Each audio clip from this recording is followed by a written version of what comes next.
and welcome to Life is Wood with Ruby and Monaco. How are you? I'm really, really good. How are you? Good, thank you. Thanks for joining us today. I hear you have been away. Yes, I've been on holiday in the Caribbean, which is really nice, but I've come back and it's still lovely and sunny. So, yeah, it's all right, actually. It's not too bad. So I guess I know who you are, but for the audience, who are you and what do you do, Ollie?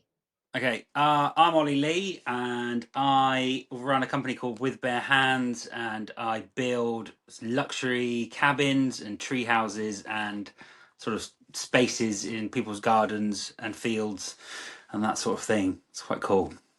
It is very cool. We've seen you in action as well. It's really, really cool and just mesmerizing, I think, to watch. How it becomes that, I think I came back a few stages on one of your projects, and I will Yeah. never know how it started. And it just started It from was just like a open. muddy field when you first turned up, wasn't it? There was just nothing there. And then you came back the next time and there was just loads. You're like, what? So, can you tell us a bit about the story behind With Bare Hands, like the concept of it, the name, how you got to be where you are?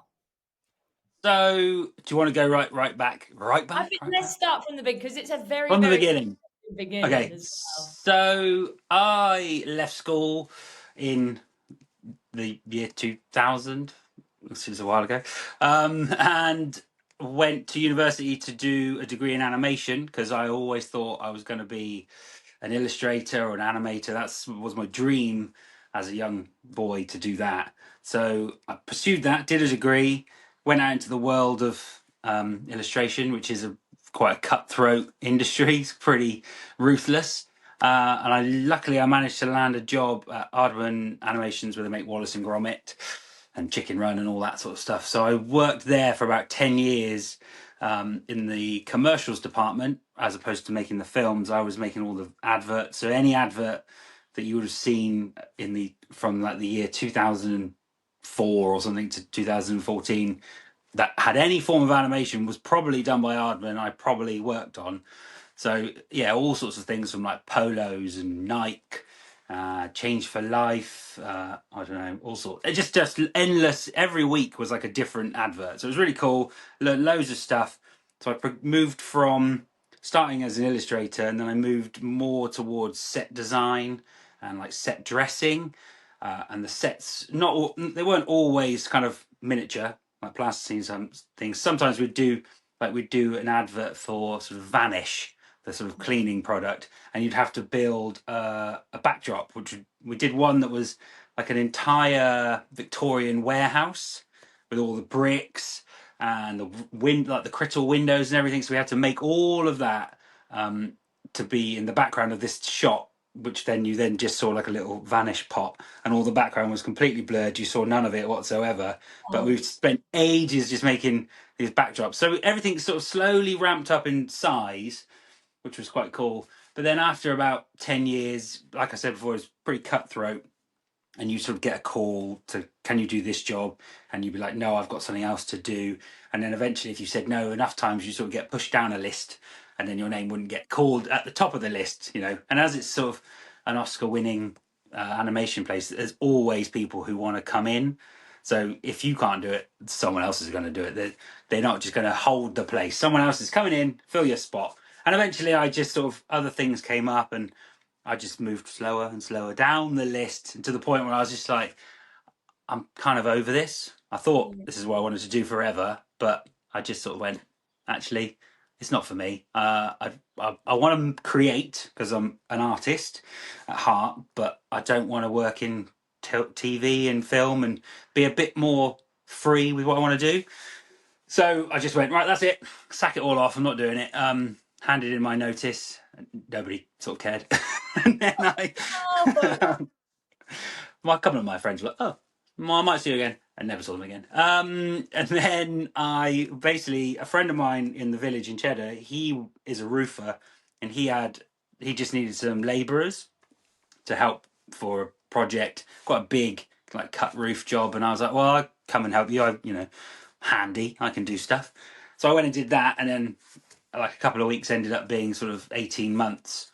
And I just sort of worked and worked and worked and learned absolutely tons about site carpentry, like on the job as you go, learning how to do all sorts of things. But then I was like, this isn't very creative. It's just sort of like putting a roof on, putting a gutter on, lots of chopping things, which is fun. But it wasn't. I wasn't like, it's not me.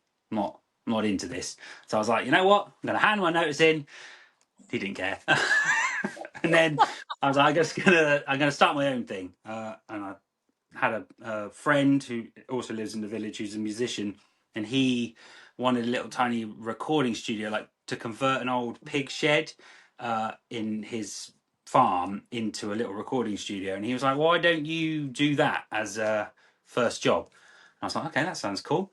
So we did that, sort of ripped it all out, and I clad it all with like old nice oak, and it was all kind of a little bit hobbity and knobbly and quite fun. It had like exposed copper pipes on it and an old fireplace with like rusty old tin and things behind it. It was all very cool, very vibey. Yeah, and from there he was just like, you should just do this. Why don't you just get out there and make stuff like this? Because there's a market. People like cool things. Not everyone wants it stuff to be sort of modern and sleek, clean lines. That's, some people love that, some people don't. So I'm like, well, I'll just do the stuff that people don't want. I won't do the clean line stuff. I'll go down the Hobbit route, and I'll just produce sort of handmade, quirkier stuff. And so yeah, from there I just sort of spiraled, just building bigger, bigger things. And now I've luckily landed myself in this position where I get to build these massive, cool cabins, and people pay me for it. It's awesome. Yeah. Do you ever would you ever be inclined to build something inside now, or is it you like the outside life? I do, yeah. I mean, I do the odd interior sort of space. People ask me to come and like, you know, jazz up a room or whatever, like an office. I want the whole inside redone. I haven't done it as much. There was a point where I was doing sort of office fit outs, building big desks and bookcases and stuff. But obviously, I'm still not doing it in a modern sort of sleek style. So it's not for everybody. So there's not a massive call for it, which I don't mind. If someone wants me to do it, that's cool. I'll do it. But I'm not. Yeah, like I say, I'm only really doing the with bare hands knobbly stuff. So I it's whatever think someone it's a wants. very inspirational tale of like I think loads of people wish they could do that. They're not in a position they like, and they can be like, you know what, I'm going to go until you finally find something that you Yeah. really love. And do you find? I imagine you do, and I think you've told me before that you take a lot of that set design and creativity into. How do you find that helps with the cabin building? Oh, like 100%. I think, especially, I've had friends who are more like a traditional carpenter come and like, oh, they say, oh, can I come and like hang out and do a day's work because it looks fun? And so they'll come and they'll be like, I don't even understand how you're getting to that point with this sort of random pile of stuff. And I don't get it. And it just, to me, it sort of comes naturally. Just, I don't know, probably from all my design training from university and then at Ardman, that just maybe a different way of looking at materials in a way of it's more about what the end result looks like. That's where I'm going, as opposed to like this is the way that you make something. It has to be like this because this is the way that it always has been. Whereas I'm like this. That's what I want it to look like at the end. How do I get to that point? To get the feel, because that's all I want you to be able to go into a space and go, wow, this is cool, rather than just go, oh yeah, this is all right, this is a box. So yeah, it's sort of just a different way of looking at stuff, I think, and I think that just comes from all my training in a different sort of. Most people go that way. I go like hello and get to that. A not A to B. It's an A Batman symbol exclamation mark B. Yeah, exactly. And how do you choose the materials you work with? Well, a lot of the stuff is local. I use a lot of local sawmills, so I'll use lots of local larch, cedar, Douglas fir, anything that sort of feels like it should be there in the place where I'm building it. If you know what I mean, as opposed to importing lots of stuff. I used to when I first started, I used to do a lot of shingle work, like with cedar shingles. But I used to get a lot of the Canadian Western red shingles. But now I've got a source in Dorset, just down the sort of down country from me, which he hand makes locally grown cedar shingles. So they're at least they're sort of UK based. It's all local, natural materials, and everything feels like it's supposed to be there. If you know what I mean? It's like Yeah. that makes sense. It's a very sustainable approach. Yeah, yeah, Yeah. I think so. What is your favorite part of the process of making? Is there a particular technique that you love the most of? I Love. love working with like chestnut posts and things, chestnut poles. So I don't know when you last came. Did you see that like, one a big one I last did? They had the roundhouse, the Yeah, reciprocal room. So yeah, that yeah, I love doing those. So getting great big chunky wonky posts that nothing's straight, nothing's perfect, and then you have to create something not perfect but is perfect and structurally sound out of something that's a little bit not like you've just got a straight length of wood. You can go, there you go, plop plop plop plop plop, that's yeah, done.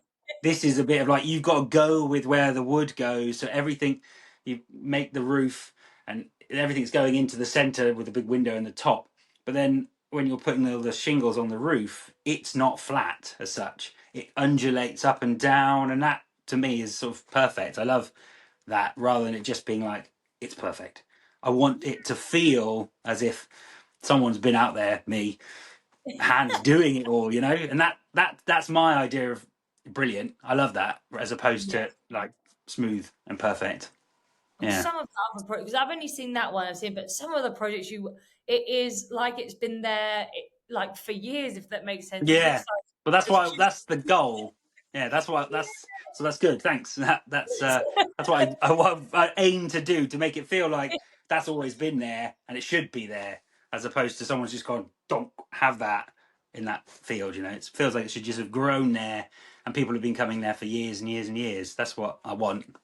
yeah, it's like Yeah. that six-bedroom village you kind of just grew out of the floor. Yeah. That would probably be easier for you, so I'm sorry. Yeah. I suppose if you're dealing with like customers and you're not being told what to do, that's probably not that you're giving a brief. How do Yeah. you stay creative and kind of put your own spin on it? Is there like a 50-50 with clients, or is it you try and advise them, or how does your process work? Basically it's probably a 90-10 to the client or to me, and the client gets I like to think that I let the client think they know what they want.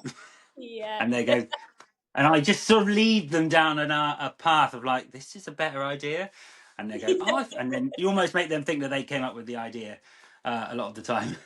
Because Yeah, you're the because expert, right? So I'm the expert. Yeah, I use that in abbreviated commas. But a lot of the time, I'm quite lucky that customers come to me because they've seen stuff on the internet and they go, I like that, but I don't know what I want. All they say is, like, all right, I want it to sleep two people. I want a kitchen, a bathroom, and somewhere undercover outside. Those are the things I want. The rest of it is kind of up to you. So yeah. I've been very lucky so far that I've had all these really trusting clients who just go, you know what you're doing, just make it really cool, and off you go. I go, cool. Especially if they hired you for your particular style of work. It's almost just like, Yeah. right, there you go. And actually, you said there they see your work on social media, which leads a nice little segue into my next question. Social media obviously plays a big role for independent makers and for businesses as well. How have you approached trying to grow that side? Because you're very active, I might be biased, but you're really, really good on Instagram, which obviously got us talking in the first place. So I wonder if there's been an approach to that, if you have any tips for other makers. I think, well, I wouldn't say I was an expert at all, but personally, I do it, and it's just a reflection of me. I don't know if you can agree with that, having met personally. It's basically I just film myself. I'm not a character. This is what I am like at work, and I just set my camera up and I will film what I'm doing. So I like to do like process videos, but not like how-to videos, because Yeah. there's a million ways to skin a cat, and I'm not necessarily the expert, or I don't do it the right way. I do it my Yeah. way. So I don't sort of say do it like this. If you're not doing it like this, you're wrong. I think that's weird. So I go like, I'm going to make this. Like the other day, I had to make a little porch for a yurt, and I had about 6 pieces of wood. That's all that was there, and they were like, make that. That's all you've got. I was like, okay, that's cool. So I just sort of film myself sort of doing it. It wasn't a how-to, because I wouldn't suggest that's how you do it, because that's not the way to do it. I'd probably buy more materials would be a better idea, but I didn't have those, so it was just a case of watch me create something with nothing, and it turned out pretty cool in the end. So yeah, I just like to be honest and show my work. It's a kind of a mix. I do it sort of, I don't know, mostly to gain more work as such, so clients will see it. I'm not really doing it for other tradespeople, though I like other tradespeople watching, but obviously they're not going to then employ me, so that's not my audience. Yeah. They're my friends who I like watching it, but my audience, or the people I'm really trying to go for, are the people who then will go, I want one of those. So that's I sort of skirt between the two lines of fellow tradespeople and craftspeople and customers, and Yeah. sort of just going hello. That's why I do the process videos, and then I've usually the customers then have some amazing photos and videos taken, which then I like to reshare, because it's like, here's it all finished and it all looks really posh and slick. It's not, I don't do all those bits, so someone else does all those really nice pictures, and I just go, thank you very much, post those all out, and those are the ones that the like potential customers see the most of, and they're like, oh yeah, this looks epic, we could have one of those. Yeah.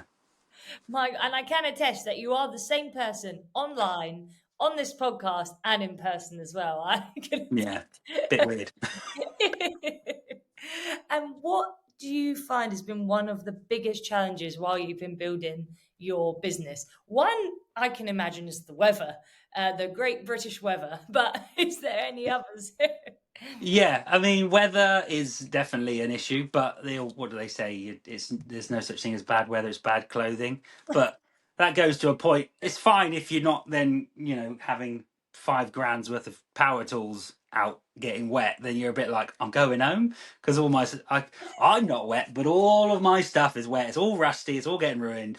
So that is always a pain, especially at the early stages of lots of these jobs, because I'm in a field and there's nowhere to go. I've had one of those gazebos. I've done the whole gazebo thing.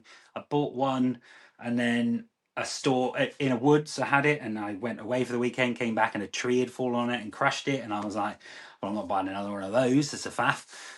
So yeah, weather is a pain, and then things like money. That's always a difficult one. It's sort of, yeah. I don't know how far you want to go into that, but I it's know, that sort of like, thing of money is always, some people are really happy just to go, yeah, I want this and I want that much money for that, and some people go, that's cool. I personally find it a little bit awkward, but that's just yeah. me. And so it's sort of finding your value as a person, and where you're comfortable with how much you think you're worth, but then also how much you should be worth. So it's that sort of, that's a struggle I kind of have a lot of the time. Like, people go, you should charge more, but I'm like, I don't know about that. I'm not sure about that. I'm happy as I am, that's fine. But then I go, oh, I wish I had some more money. Yeah. So it's sort of, that's the struggle I find. But yeah. It must be really, really difficult to find that balance as well, because it's not just like an objective thing. It's your time, and it's your Mm. labor, and it's your energy, and it's your ideas. So it's trying to monetize subjective. Yeah. So I imagine it is really, really impossible, and I can't. And I would always undermine myself as well. No, I'm yeah. scared. I think a lot of people do. It's really hard to value yourself, like give yourself a price and go, that's how much I'm worth. It feels icky and a bit gross. It does, doesn't it? I think that just must be drilled in it, I, from a young age. yeah, I think so. And don't have worth. Just Yeah, you suck. You should be doing it for free. You should be paying me. And do you find there's any common misconceptions about the work you do? Do you ever see people's like there's some opinions coming through, like perceived opinions that just aren't true about Uh, what craftsmen do. well, craftsmen in general, yeah, I think a lot of people just go, "Oh yeah, it's easy." The best thing is like when you turn up to somebody's house to sort of quote something, and the sort of the man of the house or whatever will say, "Oh yeah, yeah, I'd do that, but I'm just busy," and you're just like, "Oh, well, just do it." I'm not. As soon as you say that, I don't just shut up. Do it yourself. It's just you've asked me to do something or come for my time for doing it. Then why start with that sort of attitude in a way? So I think that yeah, a lot of tradespeople are sort of deemed to have either been rubbish at school, you haven't done very well, that's why you've had to do this, which I think is definitely a British issue. When you go to other places in Europe and places like New Zealand and stuff, it's like a skill. You know, Yeah. you've got worth. Whereas in England and Scotland and Wales and Ireland or whatever, it's a more of a bit like you probably just were a bit of a thicko, weren't you? Which is rubbish because Yeah. if you ever do work in the trades, you realise that it is mentally quite taxing, especially like being a carpenter. All you're doing is sort of problem solving all day long, and Yeah. you might not be really good at remembering Shakespearean quotes, Yeah. but who cares? It doesn't matter. I could build you this building that's not going to fall on top of your head. So it's a sort of toss up. What would you prefer? Shakespeare or Or roof? dead? Well, that is very, yeah, it must be mentally, physically, emotionally draining as well, especially if you're going back and forth. I imagine with like a client, I would just, yeah, for me, it is 100% skill. There is no way. I always, and it's with you and your work as well. I look at this pile of wood and I can't see anything. Yeah, I wouldn't yeah, yeah. know what to do. So I just don't, if anyone had the right, if I walked in and went, yeah, sorry, I just didn't have the time, the audacity I of know. It's just like the audacity. never. I never bother sending a quote if you say that. That's it. Yeah. You never hear from me again. I'm gone. See ya. And yeah, because I think it must be hard to price that. Yeah, I it's just a lot. A lot. And do you have any advice, I suppose? What would be your number one tip for someone who wanted to take their creativity and pull it into more of a role like you did, that wants to transition, they're in a job that they don't really like and they want to move into the industry? What would be your tip to them? Ooh, that's tricky. Probably, I don't know. It's a risk. So I've got a friend who I talked to at the very beginning when he sort of transitioned into doing a similar thing to this, and he was a bit like, "Oh, I don't know," because financially, potentially, it could be a disaster as such. It might not take off. But I was like, "Well, you only get sort of one life.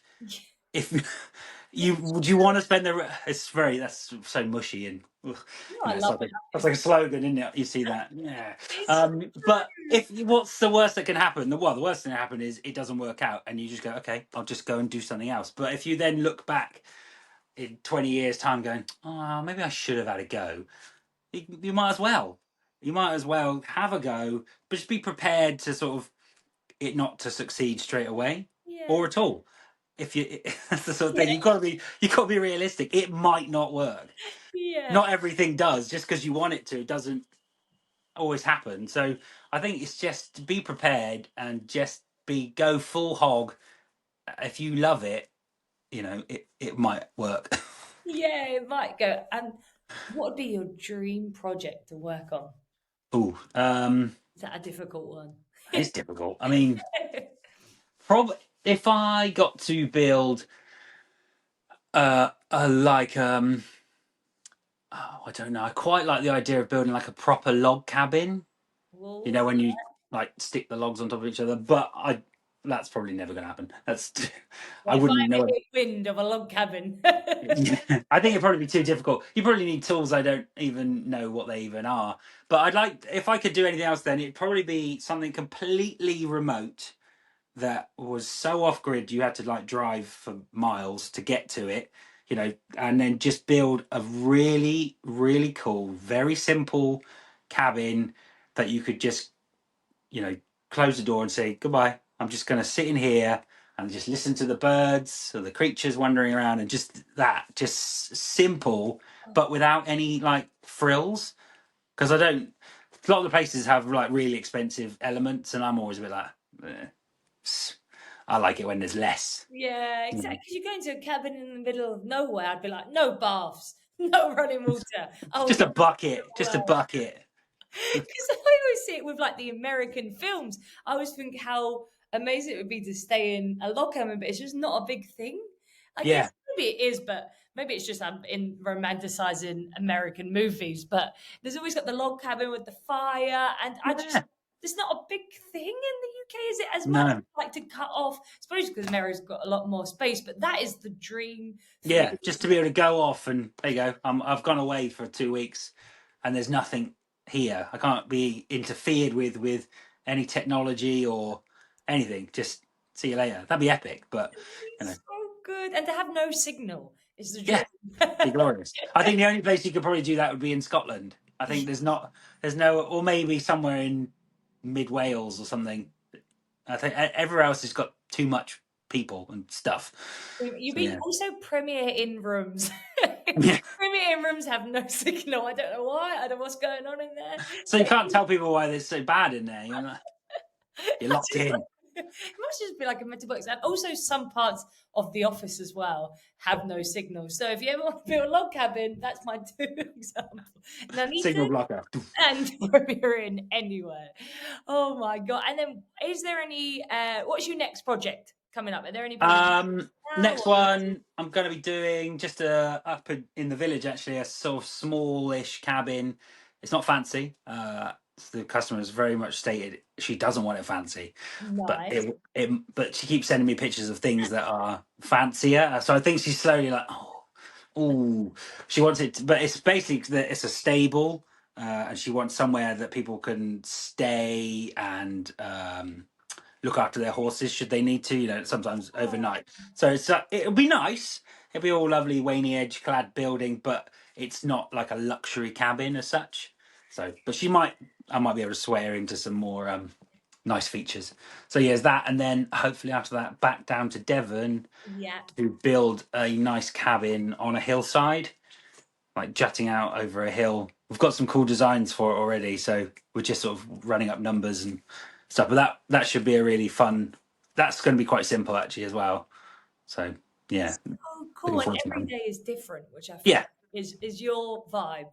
yeah, definitely, Which like definitely. I was about to say, do you travel far? Like how far would you go for projects? But Devon Yeah, is that's only an hour. That's only an hour.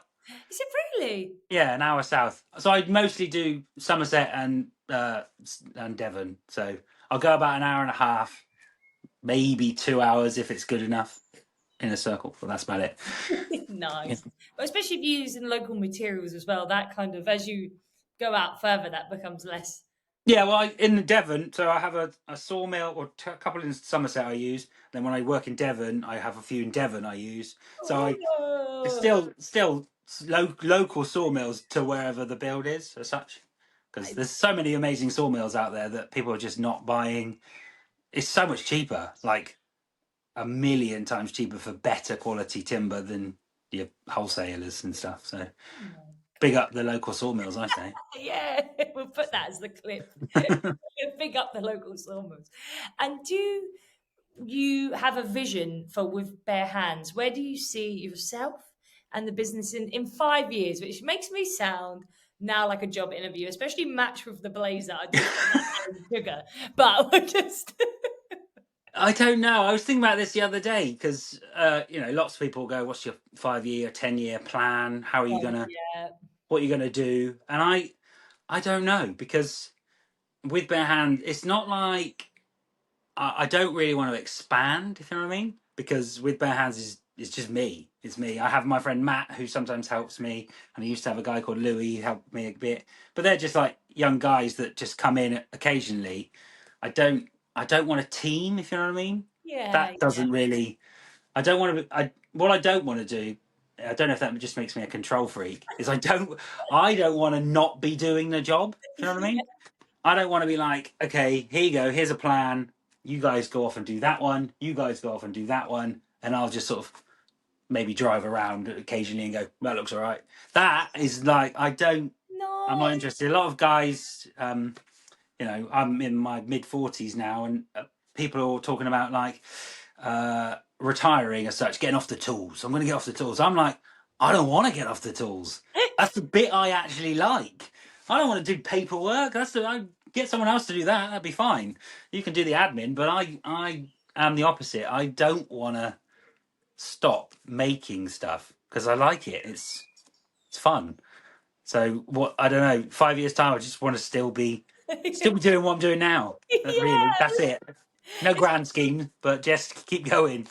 It's such a horrible question to answer because I always think back when people like leave, like going to the end of uni or something, and someone goes, Yeah. "What's next?" And you're like, "I'm just Unemployment. give me a break, like just let me just have a second."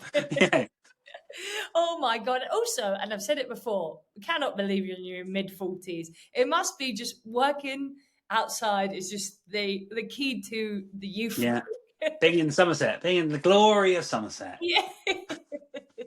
So I've got a quick fire round for you. It's 4 questions, just without thinking.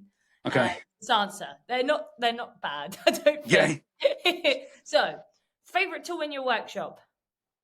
My circular saw, rear-handled circular saw. Most memorable piece you've ever made?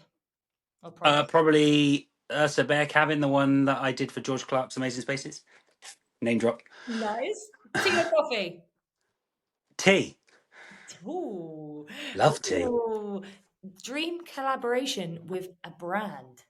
Oh, someone asked me this the other day. And they were expecting a tool brand or something, and I said Vans, the shoes, because Yes. I love Vans. So Constant wearer. If Vans are listening by any chance, you are a big advocate for Vans. I love them. You won't catch me in safety boots. So Vans all day long. Give me a pair of slip-ons. I've just got a new pair today, actually, just arrived. So, and I just feel like you just need to keep tagging them because I've seen you walk along the beams and I was like a deer, like trying to, and then you were there just leaping across. No fear of death. Can't do that in big boots. No, exactly. Well, I went to Snowdonia and everyone was saying to me, you need hiking boots. I was like, no, I don't. I'm wearing my trainers. I was like, I'm just going to get up it. And everyone else's ankles hurt by the end of it. And it was just me and my trusty trainers. Come on. Twist my ankle twice, but oh God. But I got there. Well, it twisted one way and then twisted back. So I'm a big advocate for the trainers. Oh, Ollie, I feel like there's no one on, and forgive me if I'm wrong, there's no one on social media. I think that is quite like you because you've got the personality, you've got showing what you do, and then you're outside. So I just think it's so impressive and so cool to watch. And Thanks. where can people find you? If I was yeah, I'm on Instagram as With Bare Hands UK. I'm on TikTok as With Bare Hands UK. I do have a YouTube, which is also With Bare Hands UK, and Facebook, which is With Bare Hands UK. Nice. So yeah, it's all of them. It's all the same. So yeah, I'm across the board. It's amazing. You must be like you've got such energy and projects for YouTube as well. I feel like that would. I've tried. I did. I don't have many subscribers. Just because I don't do it often. But yeah. But a few years ago, when my kids were younger, they were really into YouTube, and they're like, "Dad, you should do YouTube." So we did quite a few little videos of build. That was when I was doing a bit more furniture stuff, and I would have the boys would be in it like a.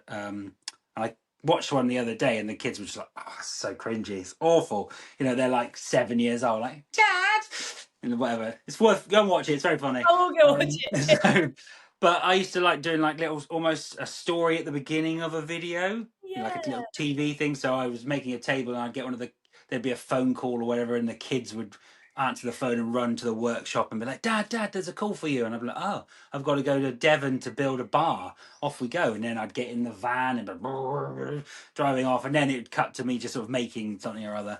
And I used to write all the music and stuff, and it was always quite fun. But then I just sort of fell out of love of having to record stuff at work. And so I did recently. I built a sauna like in a horse box, and I was like, I'm going to do it on YouTube. It's going to be great.